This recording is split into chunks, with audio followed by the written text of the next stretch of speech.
Well, hello and welcome everybody. Hope that you're doing good. And this video is coming off the back of quite a few comments I've seen recently here on the channel and perhaps on social media. How do you get as much candy and Stardust from catching Pokemon that you can do? So make sure you hit that subscribe button down below to stick around for more info and gameplay videos. And let's dive in with one tip that I definitely think is going to help a lot. And it's something that even top tier players can take advantage of. Mega Pokemon. Now, anybody who doesn't know, obviously Mega Pokemon within their typings are some of the more powerful Pokemon to utilize in raids and gym battles, etc. For example, Mega Rayquaza is basically top tier. Since the Mega Pokemon update, I think in 2022 or maybe early 2023, where they actually gave Megas a new purpose, they have become an incredibly good resource for boosting your gameplay experience. We're jumping in here with our Shundo Sizzle that we got from Daily Adventure Incense back at the beginning of this year. And the reason we want to boost the Mega to tier 3 is the following, and we haven't unlocked it yet on this is why we'll continue to Mega Evolve it. You can see 10 more times I have to Mega Evolve, so 10 days. But when you get something up to tier 3, you will get the biggest boost to increase the Candy and XL Candy from your catches. And this is something that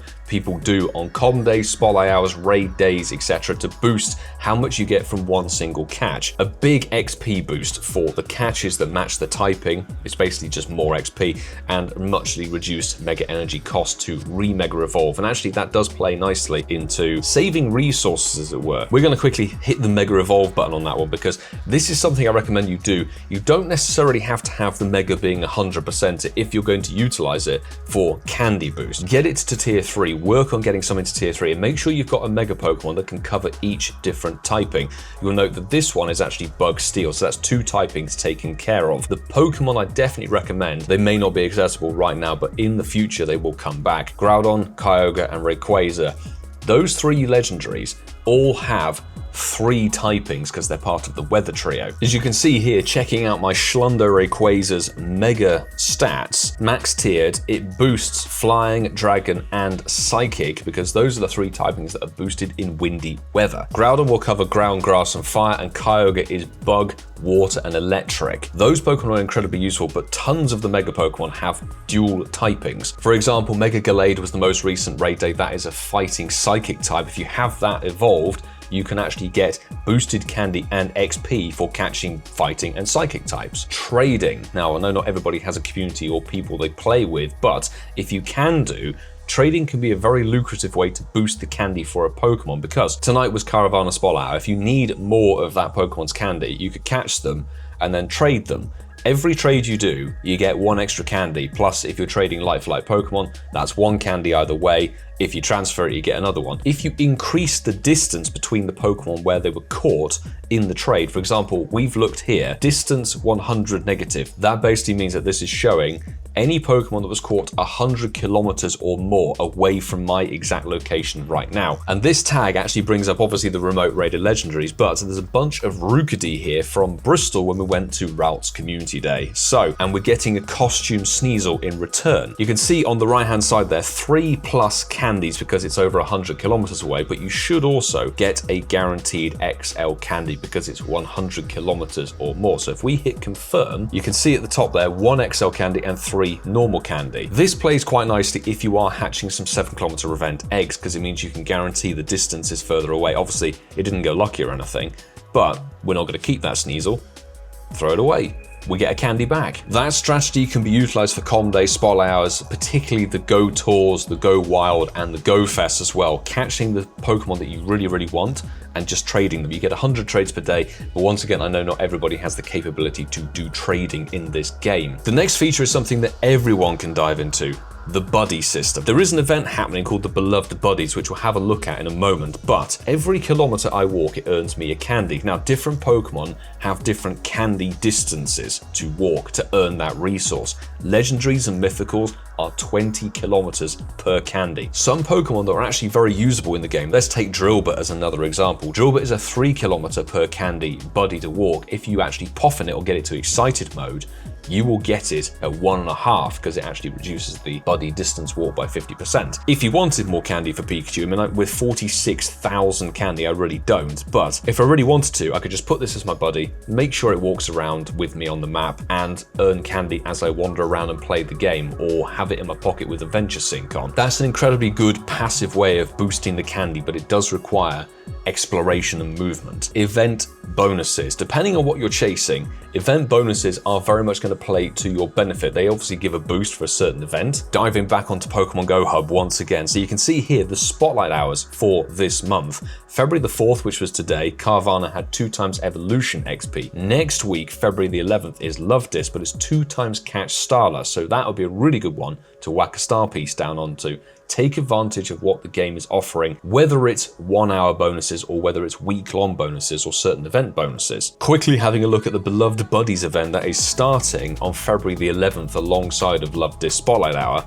The event bonuses could be useful to you, so you'll get 2 times XP for catching Pokemon, but Stardust lovers, an additional 500 Stardust will be given to you when you catch the following Pokemon: Diglett, Slowpoke, Shelder, it's already a Stardust boosted Pokemon, Dunsparce, Cutiefly, and Fomantis. Take advantage of that bonus, catch those Pokemon. I'm pretty sure these are in the wild spawns. You can see Shelder, Diglett, God knows what. So during that event, you'll get boosted Stardust and boosted XP. Now this actually leads on to another thing, and this is the tip for Stardust, by the way. Stardust is a resource that everybody needs, no matter if you're powering stuff up to level 50, getting stuff ready for GBL, unlocking moves, trading, powering up the damn Dynamax and Gigantamax moves. You will need Stardust, and we're going to begin with Shelder. Jumping into the Pokemon Go Hub database for this one, Shelder right there is one of my favorite Pokemon. Not only does it have a fantastic shiny, but that thing is 1,000 dust per catch. That's 10 times more Stardust than you get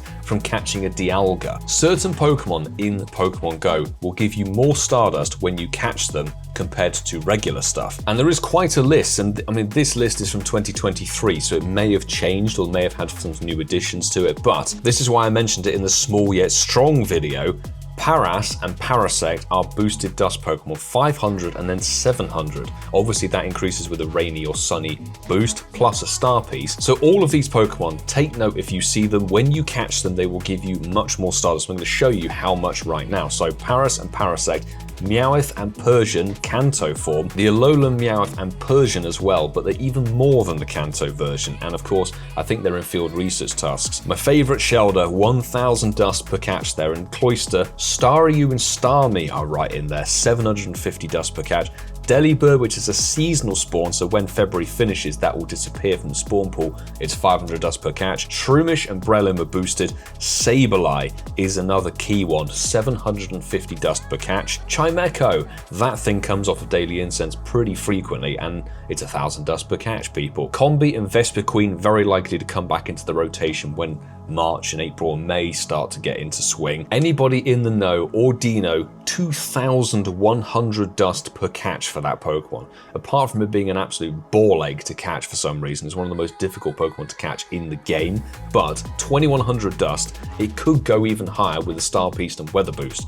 And don't forget, at some point in the future, we're going to have Mega or Dino Raid Day, very likely. Trubbish, good old Trubbish, that's a shadow Pokemon at the moment, so if you see the Poison Grunt with Trubbish, that's 750 dust straight into your pocket. And the 2 final ones are Mushroom Pokemon. Why Mushroom is giving Stardust, I don't know, but hey, Fungoose, 500 dust per catch, and Morlul, 500 dust per catch. So make a note of those Pokemon, because every time you see them or find them in field research, you can play to your advantage, catching them Star Piece down, particularly if you find field research tasks for certain Pokemon in that list. You can create a research stack, wait for a double catch Stardust Spotlight Hour perhaps, or a triple catch Stardust Com Day, whack on a Star Piece and maximize on gaining Stardust with those stacked researches. There are of course a few other cheeky items, the Rare Candy and Rare XL Candy. These are resources that come from rare research tasks, but mostly from raid battles, max battles, and a bit of GBL if you do those.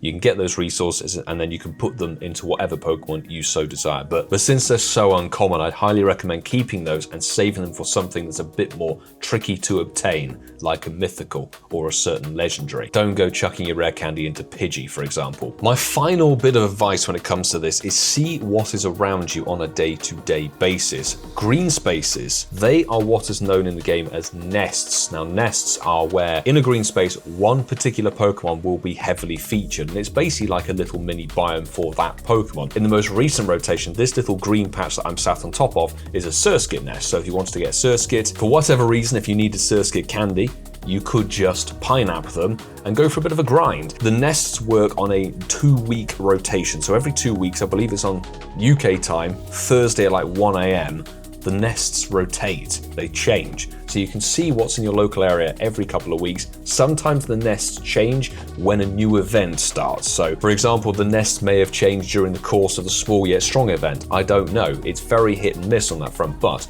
you can check out your local green park area if you have one, see one that's nearby perhaps, see what Pokemon is spawning there, keep an eye on it, because you may find a really good spot to grind for some candies. I will say that's how I've got so much Drilbur candy in the past, is we had a Drilbur nest on one of our local parks back in like 2020, grinded for the candy with that one with dropping Pinaps, Silver Pinaps, catching them, trading them. The Mega System didn't exist back then as it does today, but that could have given even more resources. Now when it comes to boosting Stardust, there is one system that people could tell you about, and I will tell you about it as well, but I don't personally deal with this system. I'm not a fan of PvP, but if you are prepared to suffer through the realm of GBL, you can find yourself getting some serious Stardust by ranking up, increasing your level rewards, and winning those battles. You do get some rare candy if you get 4 wins, or you could utilize a premium track. GBL could be a good way to get yourself some Stardust, but you have to power things up, you have to contend with lag. I personally recommend it's much easier just to go for a little stroll and catch some stuff. Of course, the Pinap Berry very much exists. That simply doubles the amount of candy that you get per catch. If you drop a Silver Pinap on it,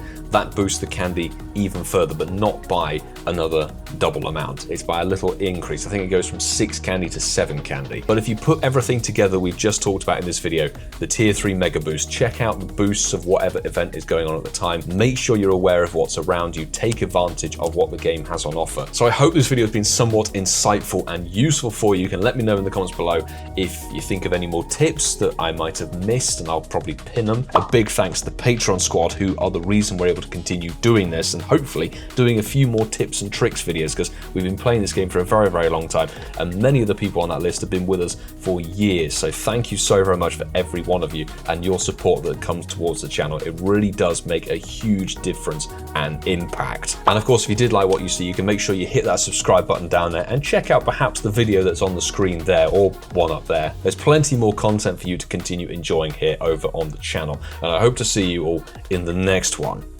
Do take care.